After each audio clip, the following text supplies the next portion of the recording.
ไหมไม่ใช่คนไทยค่ะคนมอญค่ะคนอะไรนะคนมอญเป็นคนมอญค่ะคนมอญประเทศอะไรอ่ะประเทศอะไรเนี่ย大家好ประเทศอะไรเนี่ยเป็นประเทศพม่าใช่เมียนมาဒီဗီဒီယိုဖိုင်လေးရပါတော့ဒါကောင်မလေးနဲ့ပတ်သက်ပြီးတော့တချို့တော်တော်များများကကျွန်တော်တို့ဒီဗီဒီယိုလေးတွေတင်ပြီးပြောတာတွေ့တယ်ဒီကောင်မလေးကတော့အမွန်လူမျိုးထင်ပါတယ်နော်ဘာလူမျိုးလို့မေးတဲ့အချိန်မှာသူကမွန်လူမျိုးလို့ဖြေတယ်နောက်ပြီးတော့ဟိုဘယ်နိုင်ငံမှာနေတဲ့ခါကျတော့သူကစဉ်းစားပြီးငါဗမာနေလဲမေးသူနေတဲ့နိုင်ငံကိုပြန်မေးလိုက်တဲ့အချိန်မှာတချို့ကဘာလဲဆိုတော့မြန်မာနိုင်ငံမှာသူပြောမှဆိုလို့ရှိရင်နေရတာပြောဖို့ရှက်နေလားဆိုပြီးတော့ဒါတော်တော်များများသူ့ကိုပြောထားတယ်ပုံမျိုးပါတော့အများကြီးကျွန်တော်တွေ့ရတယ်ကျွန်တော်အနေနဲ့ပြောချင်တာကတော့လေဒီချိန်မှာတယောက်နဲ့တယောက်ကျွန်တော်တို့မွန်ဆိုတာလဲကျွန်တော်မြန်မာနိုင်ငံသားတိုင်းရင်းသားပဲ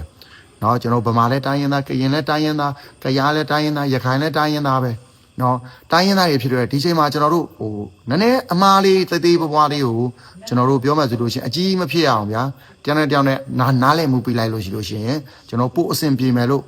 ကျွန်တော်မြင်တယ်ဗျဘာလို့လဲဆိုတော့အခုချိန်မှာကျွန်တော်မြန်မာပြည်သားတွေတွေးလဲမစည်းသုံးကြအောင်တယောက်နဲ့တယောက်နဲ့လည်းမတည့်ကြအောင်မတည့်တော့တိုင်းပြည်ရပါဖြစ်နေ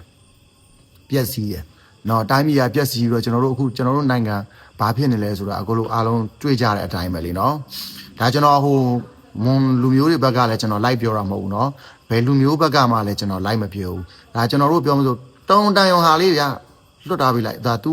တို့ရဲ့ခံယူချက်လူတိုင်းမှာသူတို့ရဲ့ခံယူချက်ရှိတယ်လေဟိုဟာပေါ့ပြောလို့ဖြည့်ပြီးတွေးလိုက်နားလည်မှုလေးပေးလိုက်ပေါ့နော်သူလည်းနောက်ဆုံးမှာသူမြန်မာနိုင်ငံသားလို့ပဲသူပြောသွားတာပဲနော်ကျွန်တော်ဒီဘယ်ရပဲလားကရင်မဲဖြစ်ဖြစ်မွန်မဲဖြစ်ဖြစ်သူတို့လူမျိုးမင်းနော်သူတို့လူမျိုးသူတို့ပြောမှာကရင်မွန်တဝဲဘာညာပေါ့နော်အဓိကတော့အကတော့မြန်မာနိုင်ငံမှာနေတာသူတို့လည်းသိပါတယ်နော်အဲ့ဒါအဓိကတော့ကျွန်တော်တို့ပြောမှဆိုတယောက်နဲ့တယောက်နဲ့လူမျိုးတဦးနဲ့တဦးကျွန်တော်ရဲ့အမြင်ကဘယ်လိုလဲဆိုတော့ဟိုပြောမှဆိုမွန်နဲ့ဗမာနဲ့အဲ့လိုမျိုးပြောတာငါတို့မွန်လူမျိုးပြောတာငါတို့ဘွန်လူမျိုးပြန်ပြောငါတို့ဗမာကိုပြောဗမာကပြန်ပြောမယ်တန်းနေရမပြီးတော့ဘူးလीနော်ရံဖြစ်เสียရလဲတစိမ့်နေလည်းမဟုတ်ဗျာတနိုင်ငံတိုင်းမှာနေပြီးတော့တမြေထဲနေပြီးတရေထဲတောက်နေတော့